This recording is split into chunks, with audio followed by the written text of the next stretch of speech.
Yo, what is going on, guys? Welcome back to the channel. My name is Hart. Today, I'll be breaking down the 7-game NBA slate here on DraftKings, talking through my favorite early low core plays as well as doing a game-by-game breakdown.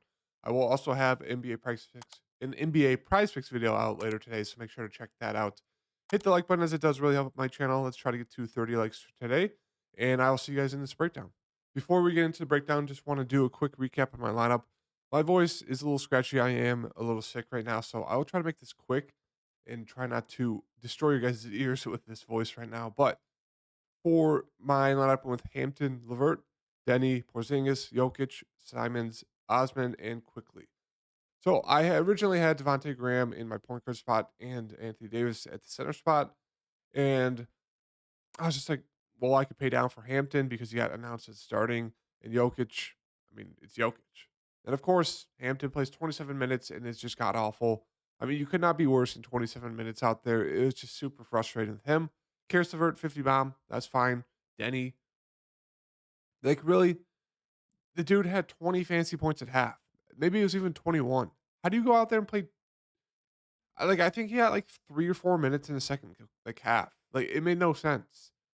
And the dude got 2 fancy points. Like, come on. Porzingis just couldn't really score the ball, but made up for it with the blocks and steals. So I guess he did okay. Excuse me. Jokic, 12%. I mean, I've played this dude like 15 to 20 times this season. Have not gotten rewarded once with the ceiling game. I think the best game I got from him was like 58 points, but it's every game is between 45 and 55. It's like really 12%, and he has a floor game once again. It's just super frustrating.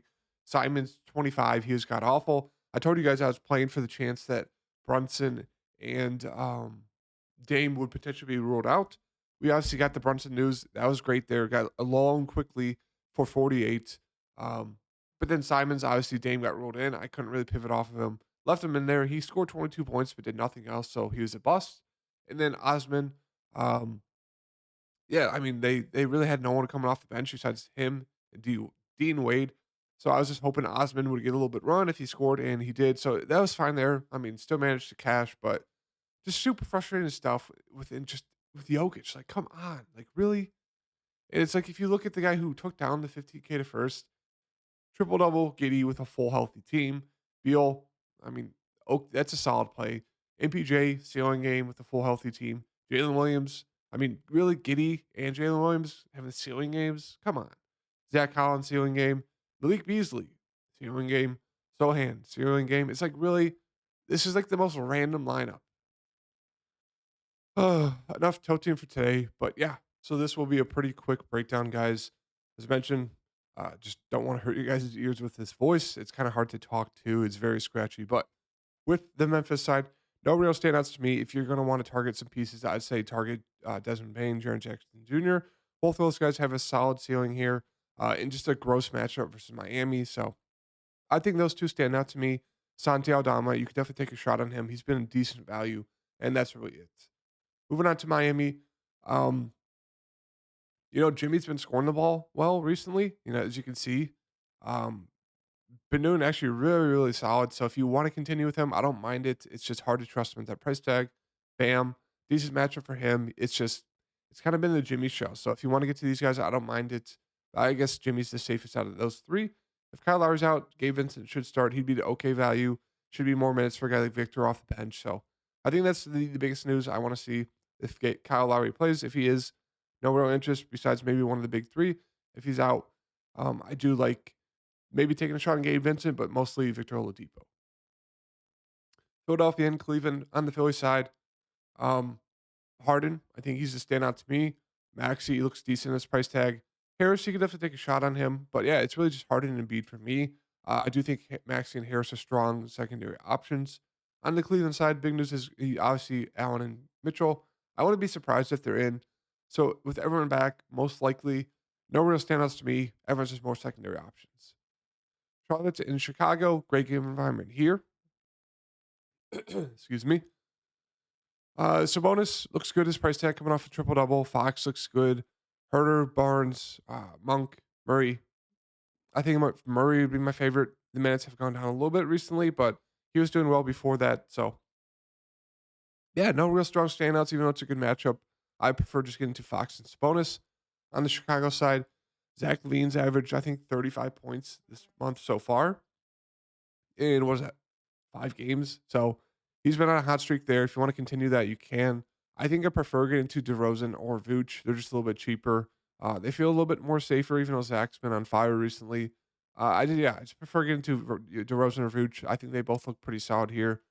Rest of the team, you can take a shot on Pat Williams. He's kind of like a Santi Aldama, like a okay value play.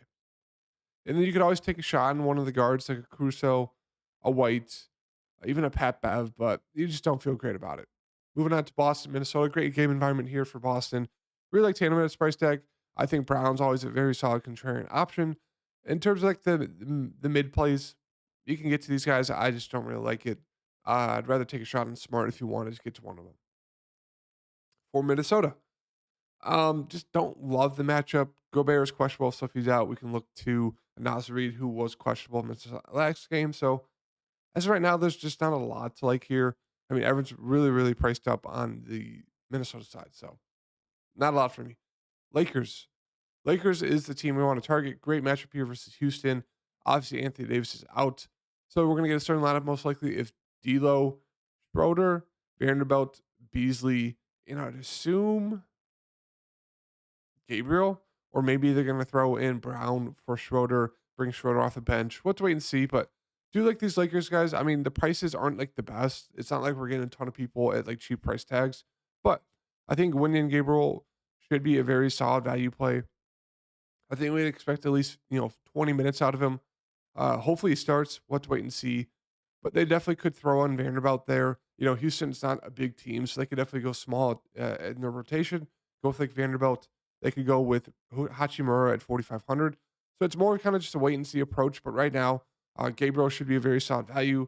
In terms of scoring, I think Schroeder looks pretty solid there at 6,300. I don't mind you though, but if he's going to be super, super popular, I'd rather get to Schroeder.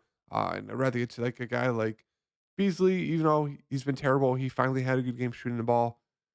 Troy Brown looks okay. But yeah, probably be like Hachimura, Reeves for me, and Schroeder alongside Wyndon Gabriel. So we'll have to wait and see for the starting lineup, but those guys look great.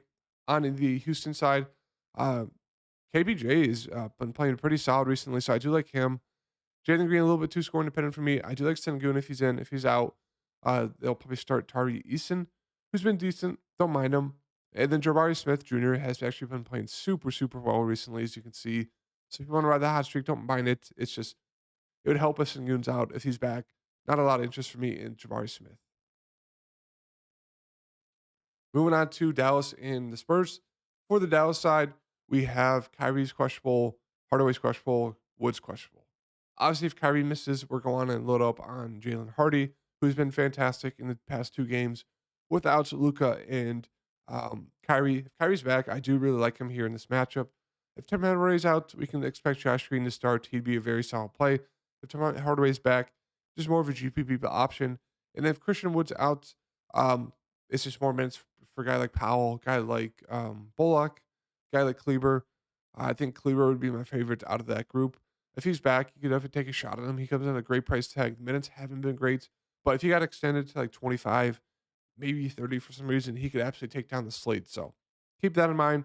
Right now, really just focus on Kyrie, Hardy, and then Josh Green, and maybe a little bit of Maxi Kleber. Moving on to the Spurs, just another annoying slate where the whole Spurs team is questionable. Johnson, Vassell, Sohan, Trey Jones, Branham. I really don't know what to say here. It's one of those where we just have to wait and see because, Vassell could sit out this game. Johnson could be back. Sohan could sit out. Trey Jones could be back. Branham could be back. It's just, we really have to wait and see if we get more information, hopefully this afternoon. And then Golden State and the Clippers. I love Steph at his price tag. I think Clay, I mean, he can have those games, just ceiling games, playing alongside Steph, but I prefer getting to Steph. Pool's there. He looks okay. I do like Draymond at his price tag, 6,100. Coming off a bad game there. We know he has decent upside. Looney looks okay. He does have a ceiling at times. But right now, really just focusing on Steph and Draymond. And then on the Clipper side, Kawhi looks fantastic here in this matchup at 9,000. I really, really like him.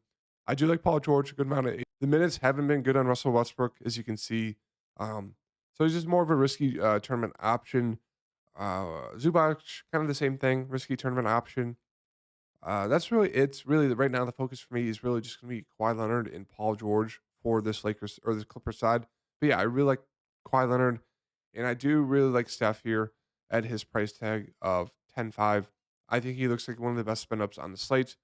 Coming off a game where it was pretty much the Clay Thompson show, he just didn't even shoot the ball really. So yeah, I do really like Steph here. I think he looks great. Um, I think Kawhi Leonard looks great. So really like both those guys. And this is going to be the core plays for right now. Wenyen, Steph, Kawhi, Hardy. Obviously, there's a ton of news that we kind of have to keep an eye on.